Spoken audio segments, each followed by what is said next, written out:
Supreme court ने बुधवार को उन लाखों कर्मचारियों को राहत दी है जिनकी अनुसूचित जाति अनुसूचित जनजाति कोटे के तहत मिली सरकारी नौकरी पर तलवार लटक रही है। ऐसे में सुप्रीम कोर्ट के फैसले ने उन्हें बड़ी राहत दी है। इन लोगों को SC/ST कोटे के तहत केंद्र सरकार और सार्वजनिक क्षेत्र के बैंकों में नौकरी मिली थी, लेकिन कर्नाटक सरकार ने उन समुदायों को SC/ST कैटेगरी से बाहर कर दिया जिनसे ये लोग ताल्लुक रखते हैं। इन कर्मचारियों को इस आधार पर नौकरी से निकले जाने का खतरा था।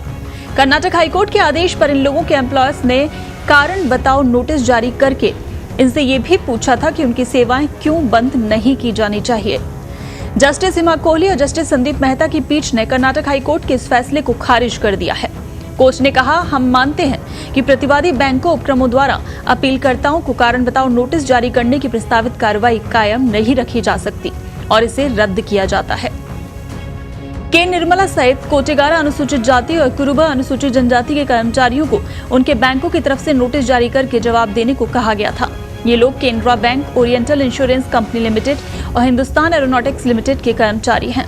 सार्वजनिक क्षेत्र के उपक्रमों के नियोक्ताओं ने कहा था कि इन कर्मचारियों की जातियां और जनजातियां अब अनुसूचित जातियों और अनुसूचित जनजातियों का हिस्सा नहीं है, इसलिए उन्हें उनकी नौकरियों में बने रहने की अनुमति नहीं दी जा सकती जो उन्होंने आरक्षित श्रेणियों के तहत मिली थी।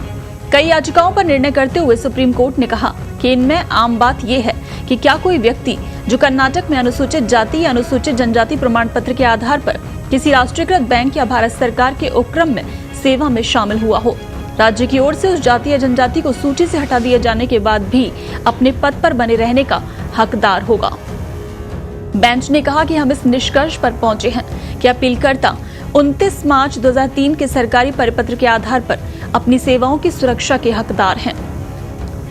कर्नाटक सरकार द्वारा 29 मार्च 2003 को जारी परिपत्र में विशेष रूप से विभिन्न जातियों को संरक्षण प्रदान किया गया, जिनमें वो जातियां भी शामिल थीं जिन्हें 11 मार्च 2002 के पूर्व सरकारी परिपत्र में शामिल नहीं किया गया था।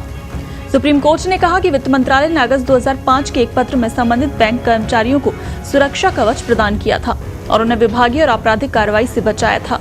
आदेश में उस फैसले का हवाला देते हुए कहा गया कि राज्य सरकार को संविधान के अनुच्छेद 341 और 342 के तहत प्रकाशित अनुसूचित जातियों और जनजातियों की सूची में संशोधन या परिवर्तन करने का कोई अधिकार नहीं है।